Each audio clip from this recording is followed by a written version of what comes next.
When I first met Justine, she had felt compelled to tell the tens of thousands of people who tore her apart how they had wronged her. But maybe she now understood that her shaming wasn't really about her at all. Social media is so perfectly designed to manipulate our desire for approval. And that's what led to her undoing. Justine's tormentors were instantly congratulated as they took her down, bit by bit, so they continued to do so. Their motivation was much the same as Justine's, a bid for the attention of strangers as she milled about Heathrow, hoping to amuse people that she couldn't see. You know, at one point in my book, I meet somebody who had to wear a placard that said, I killed 2 people while driving drunk. Don't you drive drunk or you might end up like me. And he walked up and down the sidewalk, and he told me that he'd been terrified about it, but everybody who stopped their car to say, oh, you poor thing, things will be okay, come with me to church. This was in Texas. In real life, we're lovely. And in real life, we understand that what cures the problems in the world are kindness and compassion and empathy. But there was nobody there to tell Justine things will be okay. Justine united everybody from iron donating to aid to Africa to rape the bitch. There was nobody there saying to Justine, oh, you poor thing. And finally, when that happened, after my book came out and it was extracted in the New York Times, and suddenly people started to email Justine to say, oh my God, I can't believe what we did to you. Actually, that's not true.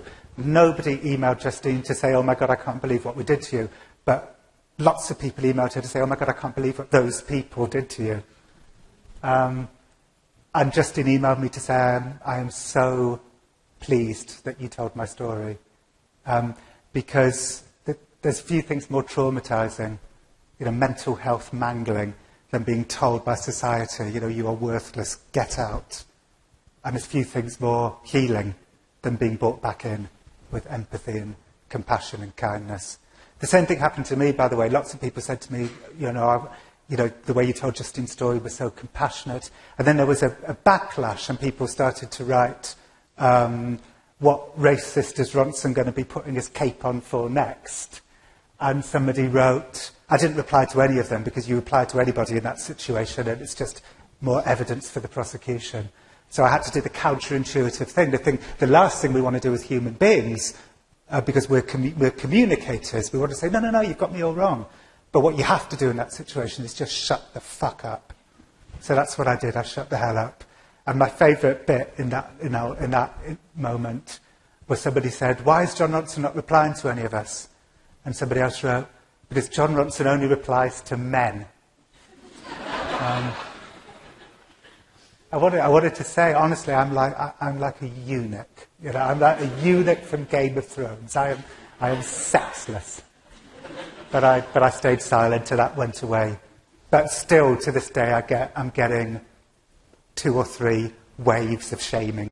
2 or 3 waves of people basically saying, what right has Ronson got to write this book? Ronson's not a woman or whatever. But you know what? I mean, I don't want to sound self-righteous, but I think we have lost... I wanted to write Justine's story in the book, not only because I identified with Justine, but because I identified with the people who tore Justine apart. I consider myself a social justice person, but we have lost our ability to differentiate between people who deserve it and people who don't. We've abandoned that ability. And as a consequence, we are the ones with the power now, whether we like it or not. We still like to see ourselves as Rosa Parks, and we forget that Rosa Parks did something courageous, whereas tearing apart Justine Sacco while she's asleep on a plane is not courageous.